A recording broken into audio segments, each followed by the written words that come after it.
White हो जाता पूरा, ये लेवल बस है। సింగరంపేట మండల్ కల్లేరు మండల్ గోల్డెన్ రియల్ ఎస్టేట్కి స్వాగతం. నేను మీ కలీంని, సంగారెడ్డి డిస్టిక్ని అల్కల్ మండల్ నుంచి నేను రియల్ ఎస్టేట్ ఎక్కువ చేస్తాను నీమ్ సరౌండింగ్లో. ఇప్పుడు కూడా మన సంగారెడ్డి డిస్టిక్ నుంచే ఒక ల్యాండ్ తీసుకొచ్చాను ఈరోజు. రీసెంట్గా ఏంటంటే సంగారెడ్డి టు దెగ్లూరు వెళ్ళే హైవే రోడ్కి జస్ట్ ఒక 4 కిలోమీటర్ డిస్టెన్స్లో సంగారెడ్డి డిస్టిక్ నుంచి మన అందోల్ డివిజన్ దాటిన తర్వాత నెక్స్ట్ అందోల్ తర్వాత శంకరంపేట తర్వాత నెక్స్ట్ మనకు నారంకేడ్ డివిజన్లో మనకు కల్హేర్ మండల్ అని వస్తుంది. కల్హేర్ మండల్లో నేషనల్ హైవే 161 నుంచి జస్ట్ ఒక 4 కిలోమీటర్ డిస్టెన్స్లోనే కల్హేర్ మండల్లో ఇది మనకు 8 ఎకర్స్ వరి పొలం సేల్కు ఉంది. ఈ వరి పొలమ్స్ ఏంటంటే 8 ఎకర్స్ మనకు 30 lakhs పర్ ఎకర్ చెప్తున్నారు. ఇందులో ఏంటంటే ఒక 3 బోర్వెల్స్ ఉన్నాయి, ఫుల్ వాటర్ సోర్స్ కలిగిన 3 బోర్వెల్స్ ఉన్నాయి. ఇంకోటి ఏంటంటే మనకు సంవత్సరానికి దగ్గర 9 లక్షల క్రాప్ వన్ టైంలో, అంటే 2 times క్రాప్ వస్తుంది. 2 timesలో మనకి ఏంటంటే 18 to 20 lakhs మధ్యలో క్రాప్ తీస్తున్నారు వీళ్ళు సంవత్సరానికి.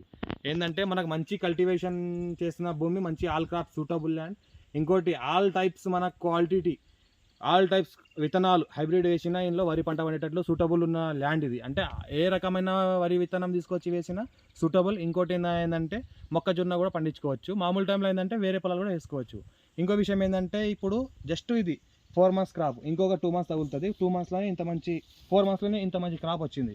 ఇంకోటి ఒక 2 months అయితే ఇది కటింగ్ వచ్చేస్తుంది. మన దగ్గర 9 lakhs 10 lakhs దగ్గర క్రాప్ తీస్తారు, అన్ని లేబర్ ఛార్జీలు అన్నీ వెళ్ళిపోగా. ఇంకోటి ఏంటంటే ఇక్కడ చూస్తుంటే మనకు ఫామ్ హౌస్ అగ్రికల్చర్ ఇన్వెస్ట్మెంట్ కోసం బెస్ట్ ల్యాండ్. టైటిల్ మొత్తం క్లియర్గా ఉంది, డైరెక్ట్ ఫార్మర్ దగ్గర ఉంది. ఇది మన తెలంగాణ వాళ్ళే కొన్నారు. ఇంకోటి విషయం ఏంటంటే ఇది షార్ట్ టైంలో ఇన్వెస్ట్మెంట్ కోసం ఎవరైనా తీసుకునే వాళ్ళకి, ఫామ్ హౌస్ కోసం ఎవరైనా తీసుకునే వాళ్ళకు బెస్ట్ ల్యాండ్. ఇంకోటి మనకు హైదరాబాద్కి జస్ట్ మనకి ఇది 90 కిలోమీటర్ డిస్టెన్స్లో అవుతుంది, 90 to 100 రేడియస్లో ఉంది. ఇంకోటి ఫుల్ వాటర్ సోర్స్ కలిగిన 3 బోర్వెల్స్ ఉన్నాయి, 2 ట్రాన్స్ఫార్మర్లు ఉన్నాయి, గేట్ ఫెన్సింగ్ ఉంది. ల్యాండ్ల వరకు ఏంటంటే జస్ట్ మనకి విలేజ్ నుంచి ల్యాండ్ ఒక 1/2 kilometer డిస్టెన్స్లో ల్యాండ్ ఉంటుంది. బ్లాక్ టాప్ నుంచి ఒక 400 meters, విలేజ్ నుంచి ఒక 100 meters బ్లాక్ టాప్ రోడ్ వేరే విలేజ్ వెళ్ళిపోతుంది. ఆ నుంచి సబ్ రోడ్ వెళ్ళాలి. మన సబ్ రోడ్ మన 33 feet మ్యాప్ రోడ్ దానికి ఒక 400 meters వచ్చేస్తే ఈ టైప్లో ఈ ల్యాండ్ వస్తుంది. మొత్తం అక్కడ చూస్తుంటే మన కార్ కూడా ల్యాండ్ల వరకు వచ్చింది. మనకు ఇంకోటి అక్కడ గేట్ ఉంది, ఫెన్సింగ్ ఉంది. మనకు అక్కడ చూసుకుంటే ఒక 2 families ఆగొచ్చు. ఆ ఫ్యామిలీస్ ఆగేటట్లు మనకి ఏంటంటే ఒక 2 షెడ్లు ఉన్నాయి. పౌల్ట్రీ ఫామ్ కూడా చేసుకోవచ్చు. పౌల్ట్రీ మనకు నాటుకోవాలి ఏమైనా వేసుకుంటే కూడా వేసుకోవచ్చు. ఇంకోటి ఏంటంటే మనకు షార్ట్ టైంలో ఇన్వెస్ట్మెంట్ కోసం ఎవరైనా తీసుకోవాల్సుకున్నవారు, ఎవరైనా అగ్రికల్చర్ ల్యాండ్ ఉంటే బాగుంటుంది, మనకు రైస్ పండించుకోవడానికి మనకు పొలం ఉంటే బాగుంటుంది, మనకు రైస్ ఫామ్ కావాల్సుకున్న వాళ్ళకు ఈ ల్యాండ్ బెస్ట్ సూటబుల్ ల్యాండ్ ఉంది. మనకు ఇప్పుడు ఏంటంటే 30 lakhs చెప్తున్నారు, లైట్ నెగోషియేషన్ కూడా ఉంది. మీరు ఇప్పుడు తీసుకొని మళ్ళీ ఫ్యూచర్లో ఇన్వెస్ట్మెంట్ కోసం